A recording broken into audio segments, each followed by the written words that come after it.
Então, terceira é o tratamento. Meu tratamento com altas dosagens de remédio não funcionou.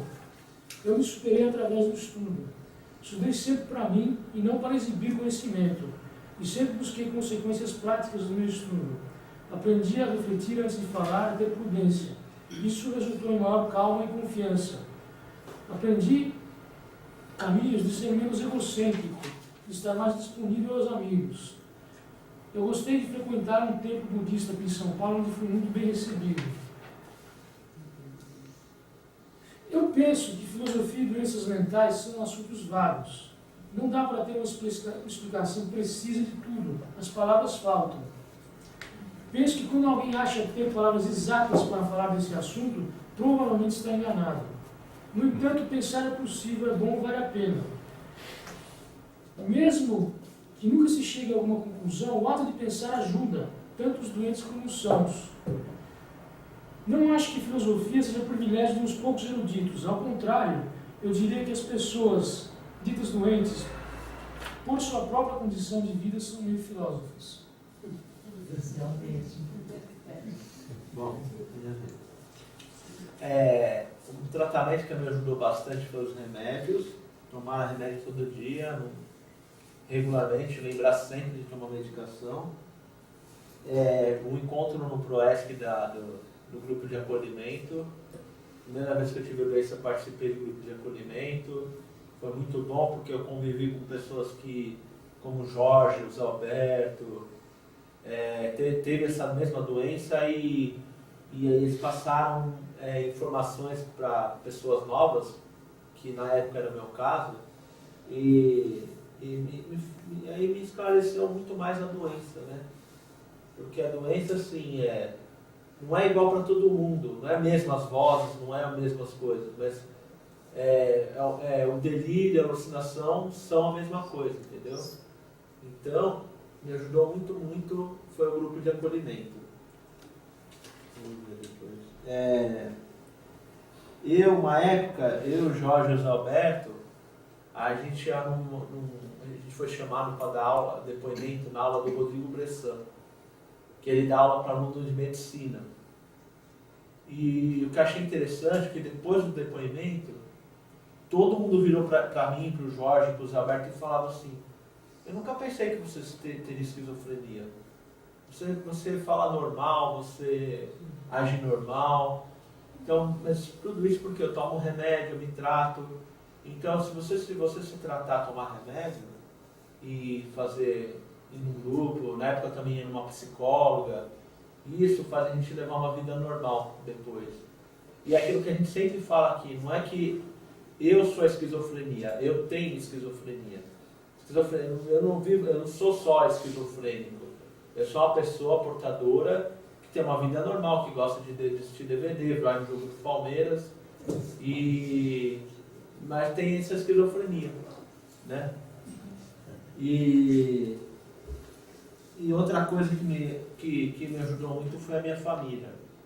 Minha família foi fundamental, porque sempre esteve do meu lado, sempre me apoiou, mesmo não compreendendo o que eu sentia, eles estavam querendo me ajudar. Então a família me ajudou muito no meu tratamento. É isso, se quiser fazer perguntas. Outra pergunta. Só um minutinho, eu vou ordenando.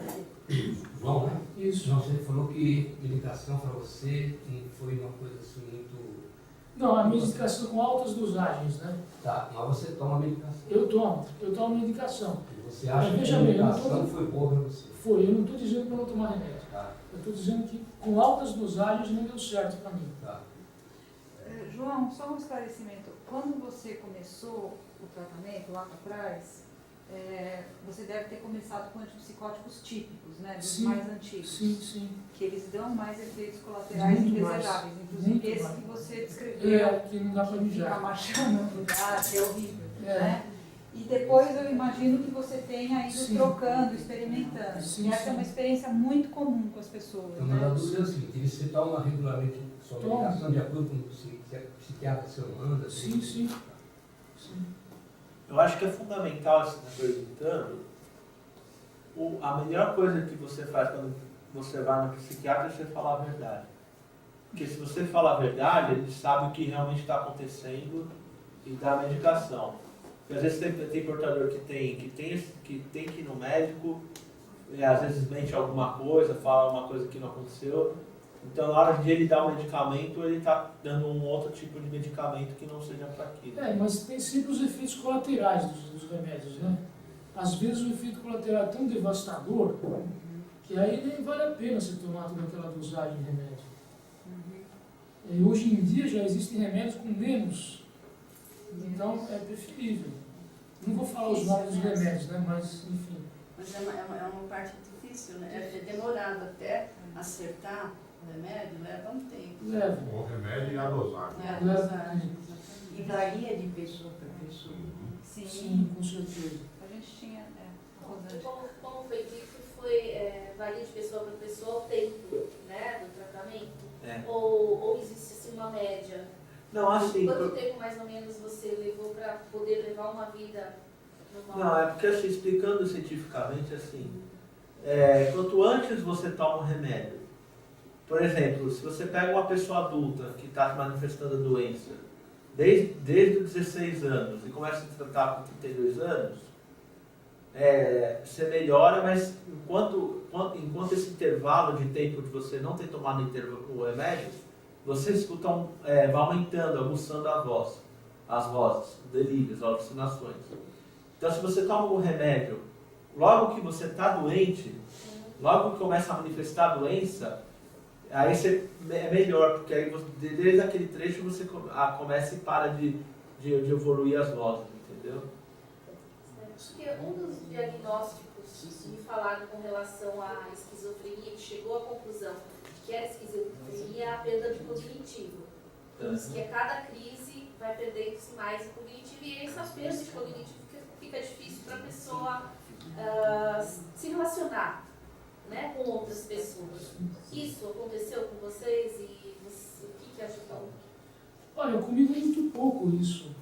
Eu sempre tive uma compreensão geral do que acontecia comigo muito boa. Quer dizer, eu acreditava que tinha delírio, mas eu conseguia interagir com as pessoas, digamos assim. Sempre consegui. Enfim, sempre foi possível para mim ler, estudar. Respondendo um pouco a sua pergunta, eu tenho esquizofrenia há 30 anos. O período entre começar a tomar o remédio e voltar a funcionar normalmente, eu já tive 5 crises ao longo da minha história. A cada crise leva mais ou menos uns 2, 3 anos para eu voltar a funcionar como funcionava antes. Com muito esforço. Procurando me recuperar, me esforçando. Quanto tempo para se recuperar? De 2 a 3 anos. 2 a 3, uma vez? Anos, nenhuma crise. Essa é a experiência do Jorge. Essa é a minha experiência. Para funcionar plenamente como funcionava antes. Mas com muita força de vontade sua, né? Sim, muito apoio. Tem que ter muita força de vontade, né? A Sim. pessoa tem que querer muito. E outra, não só sozinho, você tem que ir no psicólogo, você tem que participar do grupo de acolhimento, você tem que buscar atrás, você tem que se envolver, porque se você está é um conjunto de coisas, né, Jorge? Sim. É um conjunto de coisas que te ajudam a melhorar. Isso é fundamental, você não só o remédio, não só o psiquiatra, mas tem outros grupos, né, outros lugares onde você entra em contato com outras pessoas que têm a doença e te ajuda muito bastante. O Eduardo estava Quando você falou de remédio, Sim. meu filho já tomou vários remédios. Né? Sempre com psiquiatras, não falo o nome, porque não sei os casos, mas são caras conceituados. E o que acontece? Agora, por exemplo, posso falar o nome do remédio? Pode. Ele está tomando Invega, para você não ficar caríssimo. o Invega é uma medicação. Invega Sustenta. Invega De longa Sustenta, ele duração. toma de 150 miligramas, que é o mais, por sinal, hoje estou indo lá comprar. Só que eu estou sentindo que depois de um certo tempo que ele começou a tomar, as doses diminuíram, mas agora esse remédio ele continua com delírio, etc. Não, assim. E aí já ligamos com o médico disse, olha, Eduardo, então vamos dar mais um outro remédio, que é o Porque assim, Ziprexa, que ele já tomou, ele tomou já N remédios, entendeu? porque no meu caso, quando eu estou tomando remédio, ainda escuto voz, ainda escuto Mas a área médica eu não estou sofrendo, que é o principal. Porque você consegue, a última consulta que nós fomos no médico, ele falou, "Ô, Lucas, eu escuto muito menos voz", aí ele mesmo falou, você tem que começar a te acostumar com essas vozes. Então, Eu achei meio assim, para mim, com os resíduos. Você tem que aceitar isso. É porque, como eu falei, por exemplo, enquanto eu estava em crise, o que eu estou ouvindo é o que eu estava em crise e parou quando eu tomei remédio. Mas quando eu comecei a ter remédio. Então ainda continuo ouvindo as vozes dos 16 anos. Não dos 33 que eu tenho agora. Então quando eu comecei a tomar remédio, aí parou. Mas o que estava antes continua. Mas aí tá, ele, por exemplo, ele começou com 16 anos e tem 27 anos de idade. Aí, pô, não conseguiu terminar a faculdade, aquela coisa toda, vocês devem saber. E os remédios, a minha dúvida às vezes é o seguinte, pô, toma o remédio e não controla essas vozes, essas situações, às vezes ele fala, pô, eu tenho 2 bilhões de dólares, eu tenho não sei o que mais, eu tenho, porra, esses dias eu falei com Bill Gates, essas coisas que a gente vê que são da própria doença, não sei se o Jorge passou por isso, essas coisas todas. Então, às vezes os remédios controlam, às vezes eu acho que o remédio não controla, entendeu? Como eu te disse, o meu tratamento com altas dosagens não produziu efeito nenhum. Eu continuei exatamente com os mesmos delírios. Mudando de remédio. Mudando, tomando remédios na altíssima dosagem. Não funcionou. Quando eu melhorei com uma dosagem pequena. Quer dizer, o remédio ele ajuda, mas não é a panaceia, não vai resolver tudo. Ninguém É mais uma quer coisa fazer. pessoal da pessoa também. Quantas vezes, desculpe, é só para... Quantas vezes você teve que trocar de medicação até acertar um melhor? Isso é... No meu caso, putz, umas 20 vezes. Mas, porque cada pessoa, eu acho que reage de uma forma. com a Sim, com medicação. certeza. Até Pessoal. acertar. E para remédio também, não é todo mundo toma um clozapina. Eu tomo clozapina, mas tem gente que toma um remédio que ajuda a outra pessoa, mas É. não ajuda. Alguém mais quer Esse fazer? remédio te ajuda bem, né? Mas ajuda bem. Mas aí, como ele falou, ele tem resíduos, né? Tem resíduos. Que o que acontece é que antes ele não distinguia a realidade. Hoje ele sabe que essas vozes não são reais, que é resíduo, e ele lida com elas de uma maneira melhor. Eu acho que é importante dizer que no caminho do tratamento com a doença é importante promover ações. O Wagner fala do grupo de acolhimento, fala de outras atividades, como terapia. O insight, você perceber que tem algo de diferente. E aí, a partir daí, você mesmo começa um caminho de melhora. Chama insight. A gente pode ter isso com um psicólogo, com um psiquiatra, mas é através da conversa, do diálogo. Jorge, o nosso grande problema é ele aceitar esse tipo de coisa. O médico ele vai e toma um remédio, mas se vão fazer uma outra coisa, ele não aceita. Na realidade é assim, se abrir uma parte do armário meu, eu sou mãe, então a gente sabe o desespero que é, que de repente falta medicação que não pode faltar. Então, por exemplo, eu fiz uma doação imensa, de uma sacola imensa de remédio, eu tinha comprado tudo com prazos grandes para não faltar. Não foi se adequando às medicações exatamente para a dosagem alta. Foi diminuindo a dosagem, porque ele ganhou peso, caía cabelo, e infinitas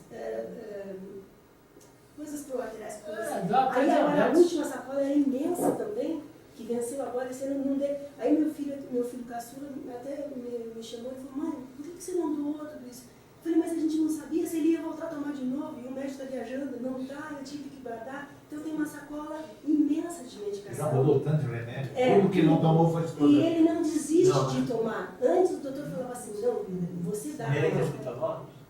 Gente, olha, só interferir por um minutinho, só para a gente não correr o risco de colocar vocês dois num lugar de repente, aconselhar essa questão da medicação. Sim. Claro que acho que é uma informação importante que especificamente para a esquizofrenia, para pessoas que não responderam, você tomar um remédio e não ter a melhora esperada. Então, para algumas pessoas que não respondem aos medicamentos, a vários, a clozapina continua sendo uma opção importante. né? Então, acho que essa é uma informação. Com isso, a gente não está querendo dizer que é o que vai que seja servir para vocês. claro, Mas eu acho acho que é que uma varia. informação para ser registrada. Que os médicos, alguns, têm medo ou têm receio, enfim, de prescrever a clozapina, é uma outra informação importante também, e é por isso que a gente acha interessante que essa informação seja circulada entre vocês, para que vocês, principalmente quem é familiar, não percam medo de ir atrás disso, né? Tá? Mas vamos, Jorge, você estava aí com a mão levantada? Pra falar? Não falei. Não? Vamos em frente? Vamos. Depois, se a gente quiser voltar a alguma questão, dá para voltar. Bom, lidando com problemas de saúde, eu gosto de temperar os sentimentos. Por exemplo, uma vez um psiquiatra me disse que eu apanhava como adulto porque não apanhava como criança. Eu penso, como ele pode saber isso? Como ele pode me julgar sem de fato me conhecer? E assim eu diminuo o impacto da interpretação agressiva dele sobre mim. Ou então uma outra pessoa me diz que sou ciumento e que não aguento contrariedades. Eu penso, a pessoa está doente, estressada, às vezes as pessoas passam por momentos difíceis nos quais expõem sua fragilidade atacando os outros. Essa atitude de analisar racionalmente o que quer que seja me é muito útil. E o mais interessante é que essa força de vontade de analisar racionalmente dificilmente se perde. É uma companheira pela vida. E me apegando a ela, posso me desapegar de coisas mais supérfluas, como competições em geral.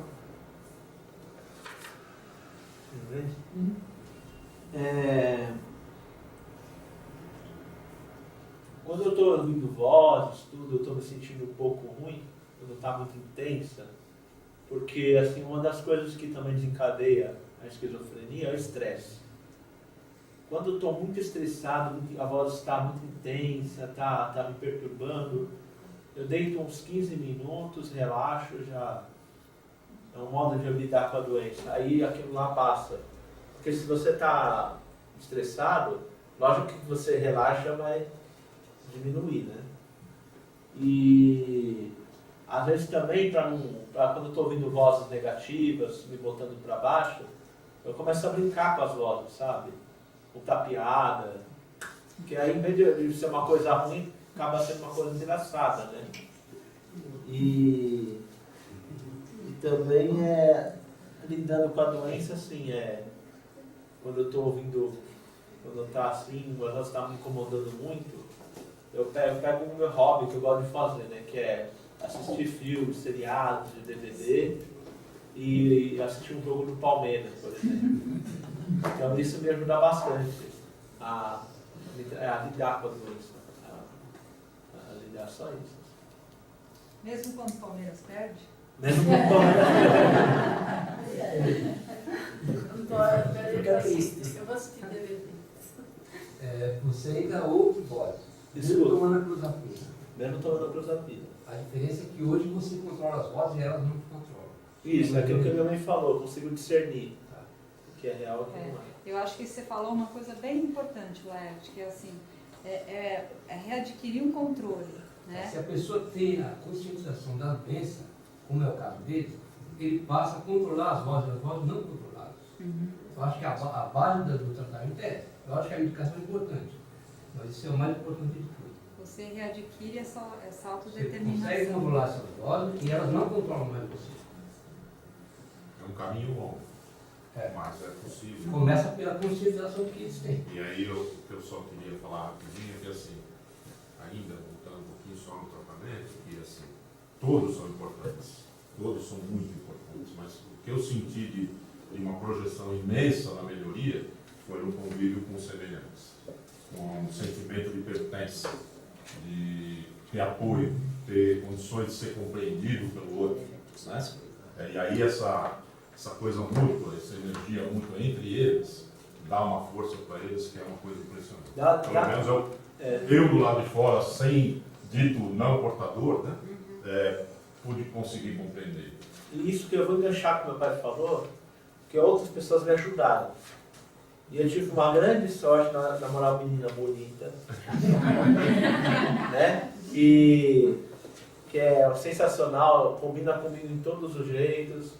E ela também é portadora de esquizofrenia. E, então, gostoso é isso. Quando ela está em crise, eu ajudo ela. E quando ela está em crise, quando eu tenho crise, ela me ajuda. Então foi fundamental ela na minha vida. Foi fundamental, porque aí ela é muito legal, ela me ajuda muito, me apoia, entende o que eu estou passando, porque ela também escutava vozes. Então foi muito legal isso. Só para complementar essa questão de como lidar, né? O Wagner realmente lida de uma maneira que a gente fica até com inveja, de ver como ele consegue lidar com as questões e o que eu consigo sempre dizer, conviver com ele, da felicidade que ele tem. Né? Com todo esse conjunto de coisas, acho que o ponto alto é a felicidade e, sem dúvida, né?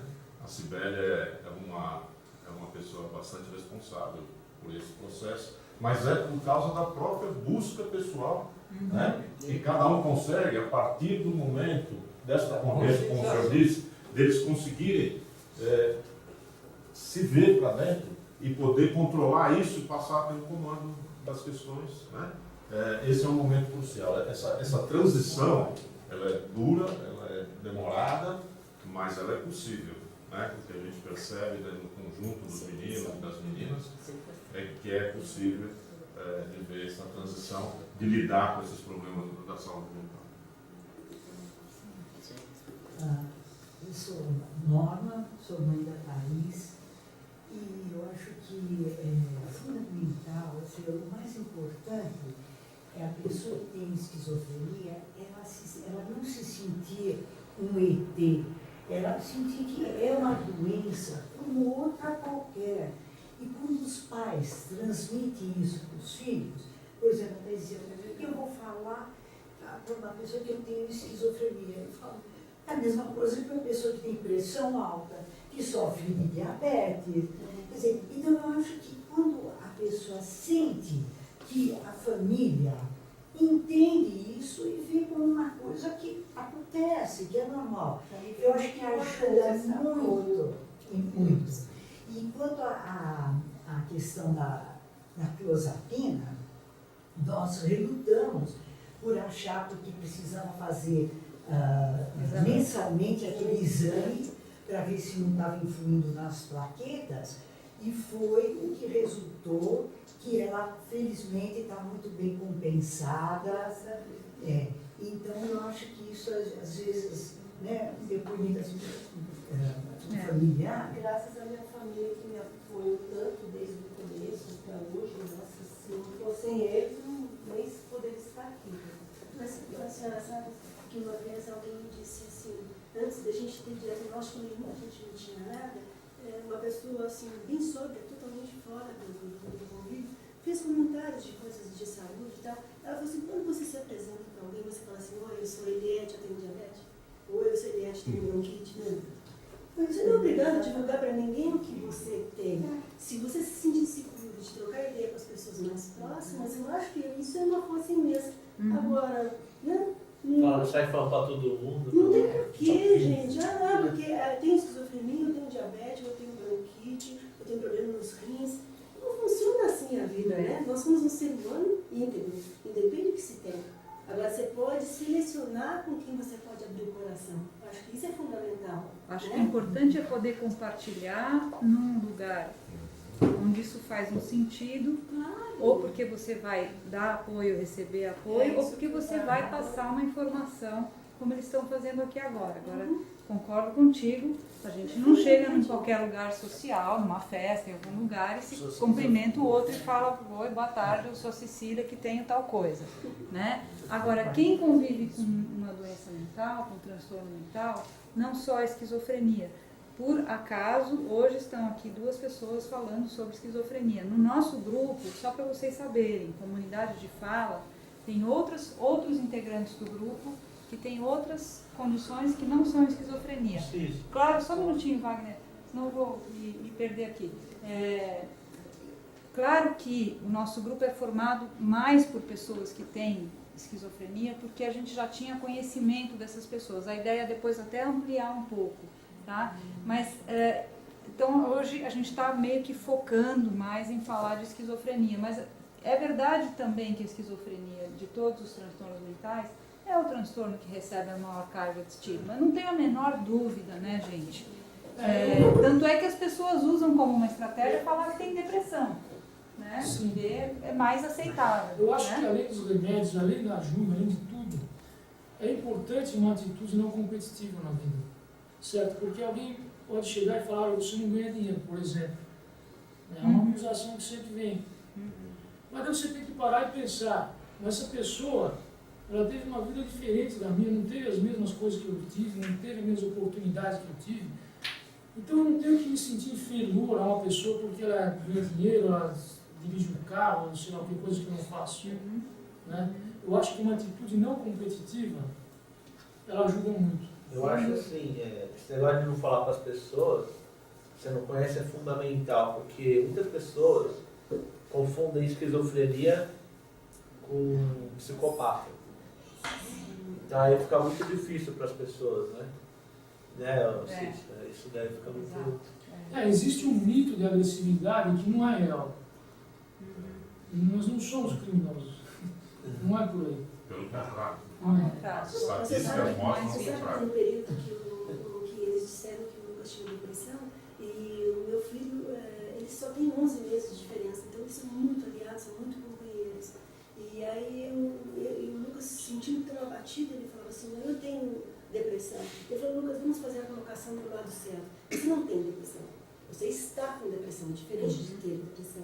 Então eu acho que você tem que ir lutando com todas as armas que você possui, né? De aconchego, de solidariedade, de companheirismo, né? De saber o ponto que você pode falar, o que você não pode, tem que se recolher, né? A gente divide uma ajuda, né? Não é porque eu não tenho que eu não tenho outras coisas, não é verdade? O diálogo sempre é possível, sempre vale a pena. Jamais abandonar o diálogo. Fundamental. O que é que vocês acham que vocês poderiam ter feito caso vocês não tivessem esquizofrenia? Vocês já pararam para pensar como seria? Vocês imaginam que seria diferente? Eu, como meu pai, eu gosto muito de bicho, animal, né? Cachorro, gato.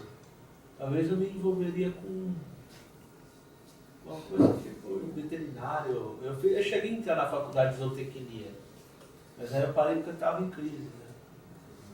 Mas eu faria isso se eu estivesse em crise. Eu teria também feito um curso universitário, não sei se de história ou filosofia, alguma coisa assim. Eu não sei se vocês passaram por isso, mas o que eu sinto muito do meu filho é o seguinte, ele se preocupa muito quando morrer. Sim. Quem é que vai, por exemplo, os remédios, pagar o meu irmão mais moço, que assiste até mais que ele já veio comigo aqui, eu não vou ir nem hoje, ele disse, olha, vai ter que ficar a meu cargo, hoje ele não consegue trabalhar, realmente não. Então, tem coisas que, isso eu vejo muito nele, ele diz, pô, pai, como é que, vamos vender a casa então, o italiano está com essa semana, vamos vender a casa para poder pegar um dinheiro para futuramente e tal. Como é que vocês lidaram com esse tipo de coisa? Isso aí é terrível. Não se lida perfeitamente. Não se lida perfeitamente com isso, porque o futuro, né? O futuro, a solidão no futuro, não sei nem como. É problema realmente.